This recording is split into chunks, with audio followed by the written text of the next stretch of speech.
लिंजी उससे अपना हाथ छुड़वाते हुए उसे धक्का देकर वहाँ से भाग जाती है। दूसरी तरफ लिंजी के फियांसे को दिखाया जाता है जो कि अपने रूम में किसी लड़की के साथ होता है और वो कोई और नहीं बल्कि लिंजी की बेस्ट फ्रेंड होती है। इन दोनों की बातों से ये पता चलता है कि ये दोनों ही लिंजी को चीट कर रहे हैं। जेसन यूवी से कहता है कि तुम मेरे रूम में क्यों आई हो, अगर लिंजी ने हमें एक साथ देख लिया तो हमारा गेम खत्म हो जाएगा। यूवी कहती है कि वो तो ब्लाइंड है, उसे हमारे बारे में नहीं पता चलेगा। पर लिंजी तो यहाँ जेसन से ही मिलने आ रही होती है। लिंजी यूवी से पूछती है कि तुम यहाँ क्या कर रही हो। तभी जेसन कहता है कि यूवी मुझे मेडिसिन देने आई थी। लिंजी घबरा जाती है और पूछती है कि क्या तुम्हें बहुत ज्यादा चोट लगी है। जेसन कहता है नहीं, मैं बिल्कुल ठीक हूँ। फिर लिंजी उससे कहती है जेसन क्या तुम मेरे लिए पुलिस को कॉल कर सकते हो। तो जेसन कहता है कि पुलिस को कॉल, आखिर क्यों।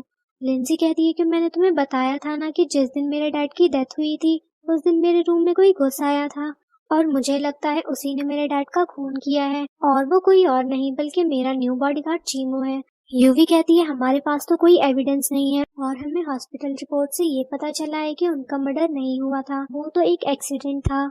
जेसन कहता है कि लिंजी अगर तुम्हें चीमो पसंद नहीं है तो मैं तुम्हारे लिए न्यू बॉडीगार्ड हायर कर दूंगा। लिंजी कहती है कि जब तक मैं एविडेंस नहीं ढूंढ लेती उसे ऐसे ही जाने नहीं दे सकती, आखिर उसने मेरे डैड का खून किया है।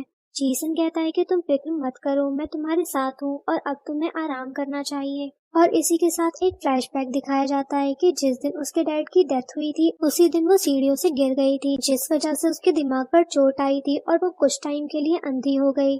इसके साथ ही फ्लैशबैक खत्म होता है जहाँ लिंजी जेसन को हक करते हुए कहती है कि मुझे खुशी है कि तुम दोनों मेरे साथ हो। दूसरी तरफ चीमो लिंजी के फादर की स्टडी जाता है जहाँ वो लॉकर खोलकर कुछ डॉक्यूमेंट ढूंढ रहा होता है। तभी लिंजी को भी याद आता है कि उसके डैड की स्टडी में एक कैमरा लगा हुआ है। वो फौरन से कैमरा लेने जाती है। वहीं चीमो को वो फाइल नजर नहीं आती जो वो कुछ टाइम पहले लेने आया था कि तभी लिंजी वहाँ आ जाती है। उसे देख चीमो साइलेंटली पीछे हटने लगता है। लिंजी बुक शेल्फ के ऊपर रखे कैमरे को लेने वाली होती है, तभी चीमो देखता है कि लिंजी के ऊपर एक बुक गिरने वाली है तो वो उसे पकड़ लेता है। इसी चक्कर में वो खुद भी पकड़ा जाता है। लिंजी कहती है कि मुझे पता है कि तुम ही हो यहाँ, पर तुम आधी रात को मेरे डैड के स्टडी रूम में क्या कर रहे हो। और फिर कहने लगती है कि चाहे किसी को बिलीव हो या ना हो लेकिन मुझे पूरा यकीन है कि तुमने ही मेरे डैड का खून किया है। चीमो कहता है कि चलो मान लिया मैंने ही तुम्हारे डैड का खून किया है, लेकिन तो क्या तुम्हें मुझसे डर नहीं लगता। तो लिंजी कहती है कि आखिर मैं तुमसे क्यों डरूंगी, बल्कि मैं तो तुम्हारे खिलाफ एविडेंस जमा करूंगी ताकि मैं ये प्रूव कर सकूं कि तुमने ही मेरे डैड को मारा है। फिर वो उसका गला छोड़ देता है। तभी इस रूम में चीसन और यूवी आ जाते हैं और चीसन कहता है कि तुम दोनों यहाँ क्या कर रहे हो। लिंजी फौरन से कहती है कि चीसन तुम बिल्कुल सही वक्त पर आए हो, बुक शेल्फ के ऊपर एक हिडन कैमरा है, मुझे वो कैमरा उठा कर दो। कैमरे की बात सुनकर दोनों काफी परेशान हो जाते हैं, उनके चेहरे का रंग उड़ने लगता है। ये बात चीमो भी नोट कर लेता है। चीमो फौरन से कैमरा उठाकर उसके हाथ में रखता है और कहता है कि ये वही कैमरा है ना जिसे आप ढूंढ रही थी। वो कहती है कि तुम्हारे हाथ ठंडे क्यों हैं, क्या तुम्हें डर लग रहा है।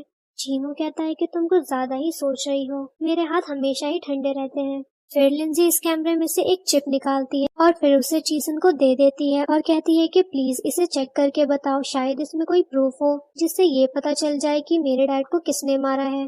तभी जल्दी से यूवी उस चिप को ले लेती है और लिंजी के रूम में जाकर चेक करती है और उसमें से कुछ क्लिप डिलीट कर देती है और फिर इसके बाद वो दोबारा सबके सामने उस वीडियो को चलाती है। चीसन और यूवी कहते हैं कि लिंजी इस वीडियो में ऐसा कुछ भी नहीं है जिससे पता चल सके कि तुम्हारे डैड को किसने मारा है, तुम इस बारे में काफी ज्यादा सोच रही हो, तुम्हारे डैड की डेथ एक एक्सीडेंट ही थी, उनका मर्डर नहीं हुआ था। और फिर कहता है कि तुम याद करके बताओ कि कहीं और भी तो कैमरे नहीं हैं, क्योंकि हमने बाकी सारे कैमरे भी चेक किए हैं और उसमें कोई भी एविडेंस नहीं मिला। तो लिंजी कहती है नहीं और कोई कैमरा नहीं है। ये सुनकर चीसन खुश होता है।